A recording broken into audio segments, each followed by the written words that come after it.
This will be the part 4 of the 2014 Rubicon frame replacement. So I'm starting to take the front differential apart to move it over to the new housing. You may notice that the video quality might be a little different, or the light, maybe the audio as well, because I'm using a different camera today. I left my phone at home, so this is going to be part with this one and part with the other one.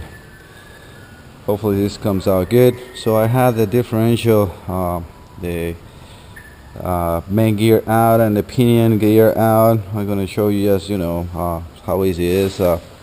This has a sensor. The ones that goes like here in the top, you just remove the number 8 bolt and then pull the wiring out, which is kind of like a sensor on the slip plate of the carrier on the differential. You have to be careful, just when you install it back. This has these lock on these one of the cap for the sides on the differential that will hold that on the right place, so it doesn't spin freely and it gets damaged. All right, so the rear nut on the differential is a 29, and the other sensor is 19. This one has kind of like a fit-in clip that you have to like fish out in order to remove it, and cut a clamp that for some reason isn't there on the wiring as well. The sensor will go here. So back into the back, I remove the coupling first. What you got to do is just loosen it up, take the bolt out, the nut out, and then remove the carrier, and then you can just, with 2 hammers, that's what I usually do. I just put a hammer in here, like this. You could use a punch or something, a brass punch if you want, but this is not as hard as, it's not too hard, so you hit the hammer here, never hit on the surface here. Right now I have also to remove the race, because again, this is a 2014, so we're going to reuse as much as we can from the car. It's insurance fix, so I want to show you, how that looks now that I had a motor part. Look how this is ripped. So you can just imagine with the stress of the crash on this car. But so let's go back to the video what we're doing now and keep going. So this is as much as I have done. I cleaned the rear cover, ready to be installed. I remove all the silicone as well. Alright, so I'm going to remove the races and try to adjust the differential. I'm waiting for this one. You're not supposed to reuse it. This is what, when you tied up the gear, the pinion on the back for the bearings, this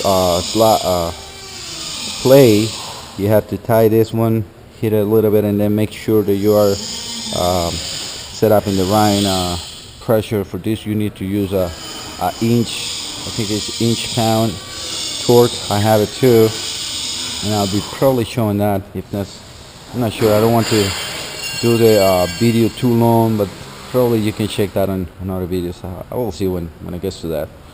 Alright guys. Hi guys, I got the race installed on the differential, as you can see right there. I'm waiting just on the seal. I got the specifications on the computer for what the procedure should be. Let me show you that. It's just a test that I'm doing with this camera to see how it's coming. It should be here. Let me go to bookmarks. I like this also on Identifix. They got this bookmarks, so you can go, so you don't have to check everything again, to find the procedures. So this is the procedures on seals and fairings and tightening. Let me go back to where we need. So they tell you to tie the nut on the coupling on the back of the differential to 160 foot-pounds or 217 Newton meters. Then after that you have to go to 400 pounds on increments of 5 pounds at a time. That will tie the crushing or collapser or spacer that I showed you before.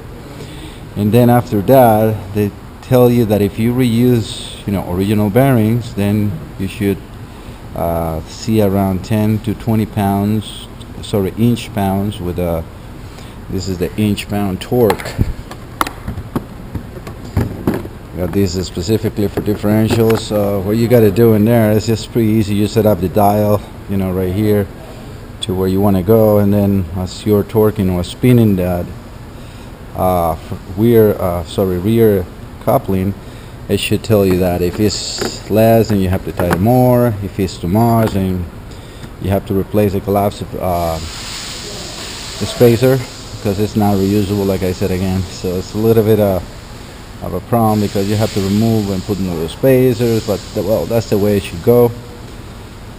Specifically, they said never to lose up the nut on the rear coupling, and then after that they tell you to install the gear, the ring gear, and the rear gear bolts, and tied it to 80 foot-pounds.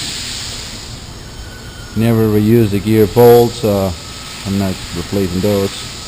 And then when you tied up the sides of those, I'm going to reuse the same shims they have in there. This one's in here. Looks like it should be like a set amount, but I mean, you have to check that out too as well. And you have to have a 7 to 11 inch-pounds of rotation. I like to also check, and it's not in here, I have a dial indicator in here because I want to see what the plate of that is. Usually in between 4 to 7 thousandths of an inch. So that's what I usually do. Yes, sir. Alright, so this is the dial indicator I was going to show you guys. I always like to keep my tools on the backs and everything so they don't get rusted. So I will check that when I install that. Again, I'm waiting on the rear differential seal to check that up. I also already installed here the wiring harness that is already in place. Just gotta put 2 more bolts that I need for here. Sorry. All the clips, what I usually do, so I don't, because there's so many holes, different holes on the chassis. So what I usually do on the old one, of course not in the new one, is I make a scratch every part that I remove a clip, so I know exactly where they should go. I was going to remove the tank, but it looks like it doesn't come out with a differential on the back, so I'm going to remove that differential from here, the whole assembly as it is. Again, I have already the bolts loose, so I'm just going to release those, lift this up, and take it out of the way and move the tank over to the other side. So that's my next step.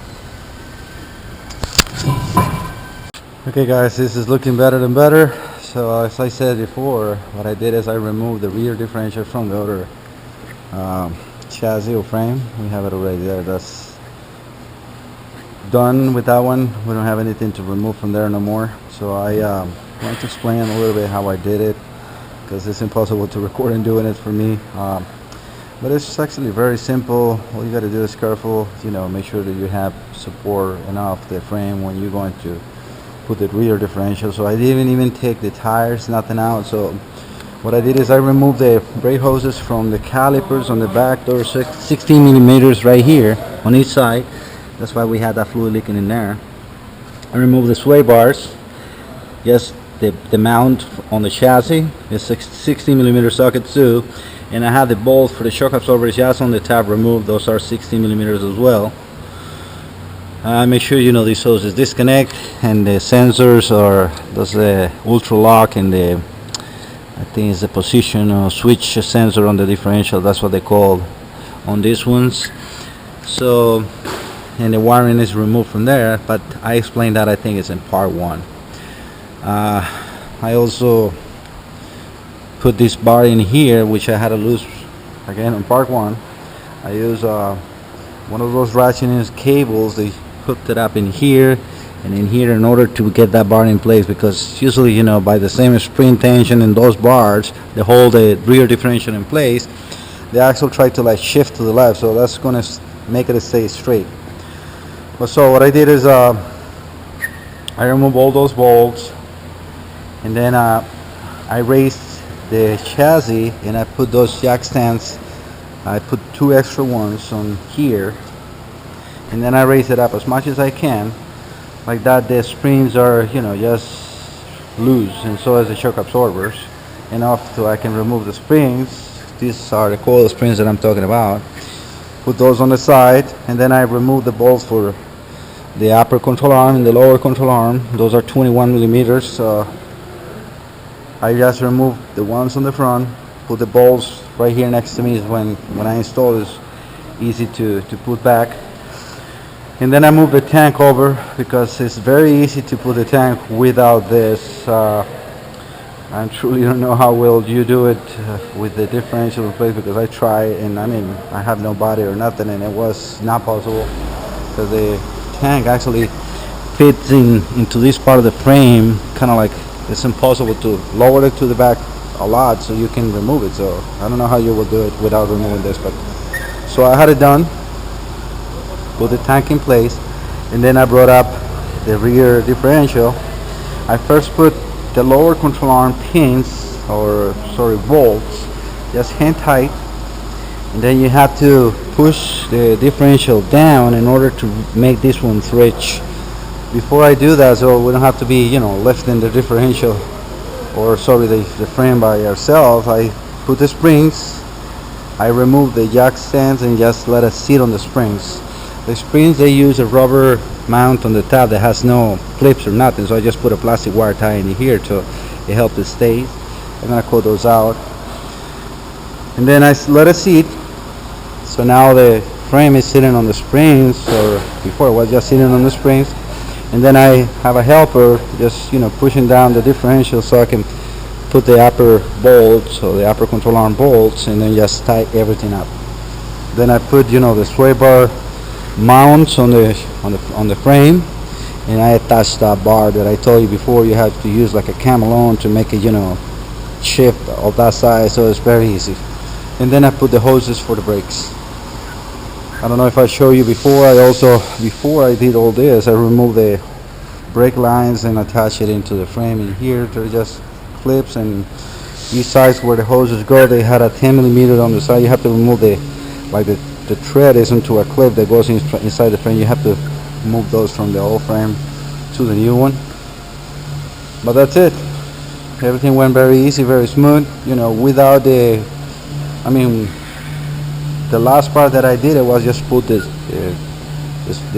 rear shock absorbers upper bolts, which are very easy. I mean, with the springs, you can just sit on the frame and make it reach. It's super nice and easy.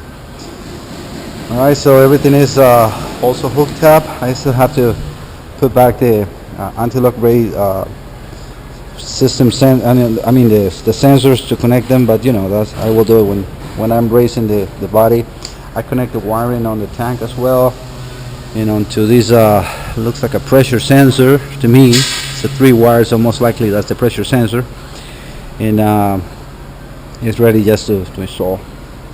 So my next step definitely will be finishing this differential. I got the seal, the oil for the differential, and I'm going to install this. This is a new seal. Adjust or check the adjustment for the differential. I got the oil pan. That's a new oil pan that, remember I showed you guys on part 3, that has a hole on it. So, and then I will put the front differential on the chassis or frame, and then put the engine transmission, and then put everything back. So just slowly, but it's going very, very nice. No problems. Everything is going very smooth. One thing that I'm going to do, and I have not showed that on any of the videos or even mentioned it, is I want to make sure that, at least that's a personal preference for me, that all these threads are exposed, like the rear shock absorbers or so. I like to spray with a little bit of a paint. I know that's not going to affect the threads, and it's going to make them last longer and no rust for whoever is going to be the next one replacing it. Same thing is in here, you know, with this one for the sway bars. I'm not sure if I'm going to do this with this. There's got a slight coat of rust. So just, you know, want to make sure this car is going to last very long.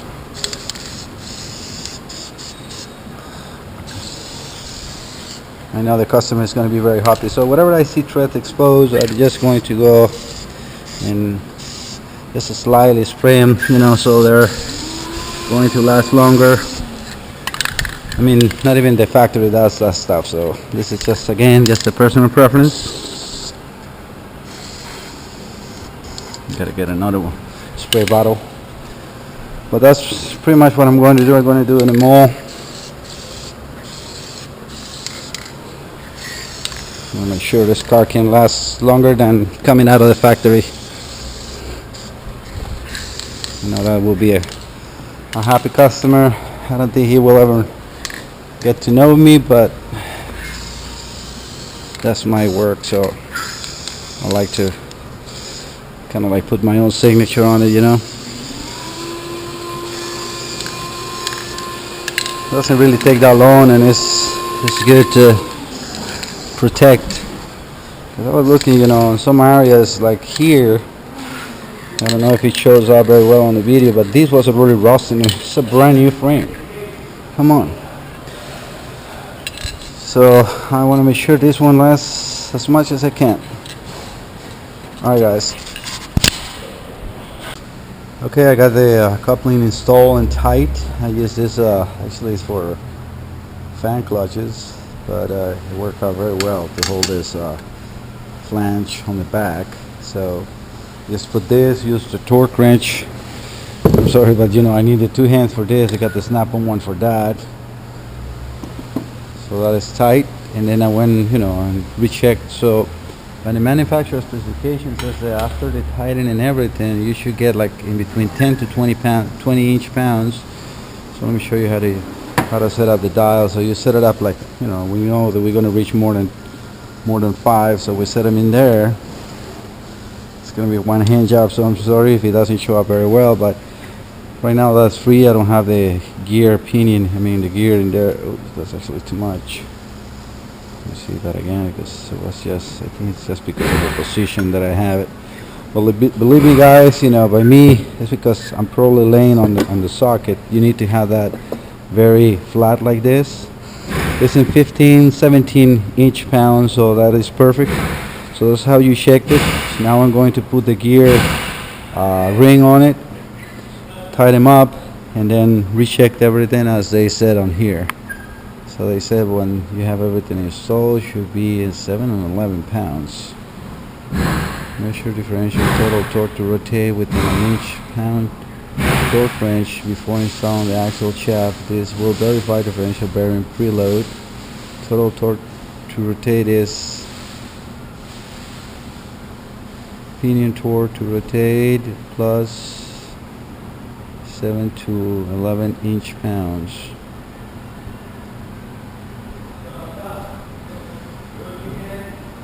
My question will be, if this is 10 to 20, and then I'm going to add that will be 10 to 20 plus 7 and 8 and 11. I guess it's plus, yeah. So yeah, it says plus. So we will have whatever we have right now plus 7 to 11 inches of torque based on the load that we will have on the carrier. So let me get that installed and show you guys. Alright, I got the differential done. I already put the cover and everything. So you can see I got, you know, gray silicone around. One thing that I recommend to do always is, if you're not putting oil like I can do now, because obviously I don't have the axles and nothing installed, I remove the oil plug. So if I see that plug out and that hole open, I know there is no oil in there. So I'm going to spray paint this too. I'm going out for lunch, so in the meantime I come back, that silicone will be dry and this will be dry, and I can start installing that on the front. And that's it. Pretty soon I'm going to be recorded with the other camera, so we will be noticing a big difference on video quality at least. Alright guys. Okay guys, I have pretty much the front differential installed. Everything is tied up right now. I put the, the front sway bar. I also put, the steering bar, and this has the same as the back. It has this bar that goes across. This one right here, that kind of like centers the differential to the frame. I'm sorry about that cable in there. I also put the brake lines in place. They got all the clips right at the chassis where they go. The sensor for the ABS is connected on both sides. And then I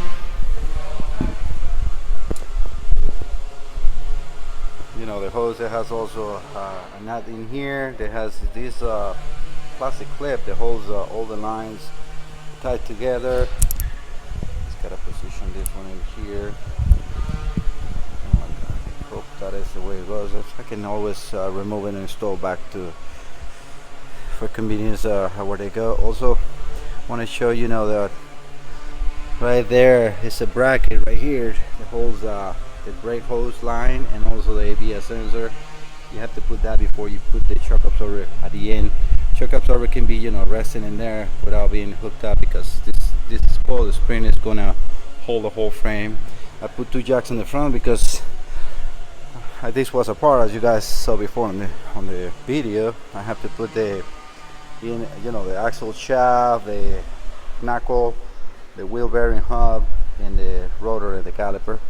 Everything is again nice and tight, and then at the end I put just a sway bar. It has this electric motor. I have to connect it still, but you know, the wiring is where it goes. So everything again is looking good. I'm going to put the tires, and then I'm going to stop on the frame because I had to work on the engine.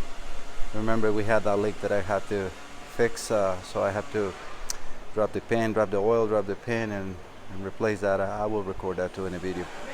Alright guys, so let me keep going.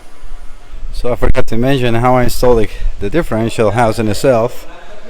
So what you got to do is I position the housing on these two jack stands, as you see, with just the housing itself, and then I have two other jack stands on here with the frame raised up as much as I can. Then I went ahead and put the lower control arms onto the differential housing, and then attach it to the frame and start pulling and wiggling, you know, because you have to like kind of like line them up. Then I put the lower one first and the upper one at last. That was the procedure I took, and it was super simple. Then what I did, I have one of my guys here helping me, is I went and I just by hand raised the frame up while he was putting these two coil springs. Make sure when you do put those, make sure hopefully that shows up. There is also a rubber in here, a mount, so the spring rests not on the chassis itself, but that in there. That's it though. And then at last I put that bar that I mentioned. I attach it on the frame first, and then on the differential at last. Same thing with the camelon. I kind of like, it's super easy. Alright guys, everything is again nice and tight, so I will continue. Right now I'm working on the engine. I had the engine is still on the engine jack, and I put some jack stands underneath because I'm going to work in that, and I mean, this is very secure jack and everything, but my life is very important, so you should do the same whenever you were working in anything that is not 100% secure. Just triple, double, whatever it is necessary, so make sure that you got time to run away. I mean, the engine can be changed. That falls to you is your last day, so be careful. Alright, so back into the job. So the oil pan has two parts. One is a metal one that goes in here. Those are all 10 millimeter bolts. Let's see if I can hold this better. Okay, so they're all of these are 10 millimeters, and then the ones around the perimeter of the oil pan is those are 13 millimeters. Again, is the head of the socket size that I'm talking about. Then on the back we got 4 15s, and the passenger side or right side of the engine, I have to remove the catalytic converter because it has a bracket underneath that it's kind of on the way. No matter what, when you remove that bracket, there's only two 10 millimeter bolts that hold the catalytic converter in here. It's just might as well just remove it. It's very easy to disconnect the oxygen sensors and get it out. So right now my next step will be to clean the silicone. For that I have these scrapers from Snap-on. They're very good. These are very good to remove silicone from any surface and doesn't scratch anything, so that's what I'm going to use. and then put everything back together. I will put the engine oil, and the filter is up in the top, so I'm going to leave that for last because I think it's in here. Yeah, the oil filter is in here. And now I kind of got, like, you know, the bracket and the chain that I have to support in the engine, so I can do that last. So again, my next step will be putting everything, cleaning and putting everything back. I also removed the motor mount, the driver's side motor mount, got damaged on the accident too. So this is the brand new one. I got the wheels on the frame are all suspension done. I got all the wheels, I can roll back and forth very easy. And I think I'm gonna have to make probably a fifth part. I'll have to see how long is this been going, and maybe I'm gonna have to make a fifth part, so hopefully not. But well, this is a very unique video and job, so it's probably worth you guys can see everything. Alright, let me keep going. Okay, the oil pan and bottom part is done. I even put the oil in it.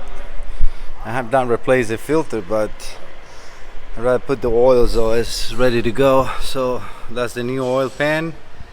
The bottom one is the same one. I just reseal it. Everything is installed. You need to remove the dipstick too. It has a 13 millimeters in here.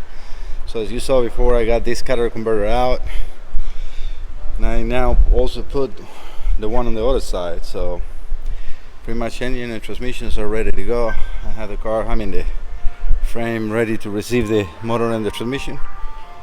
So I will proceed to this.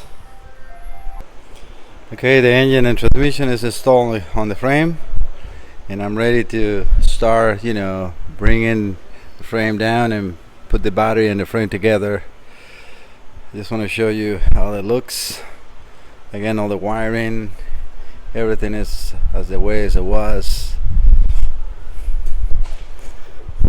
That's something when you do this kind of job, you have to be careful, make sure that everything looks original. I still gotta connect the few lines in here, but that's pretty much it. The rest is gonna be when I bought the engine, the body and the frame together, and I finished putting the muffler and everything else. So there's a little bit more to go, but everything is looking very good. Very happy the things are coming out. No problem so far. Everything is going very smooth.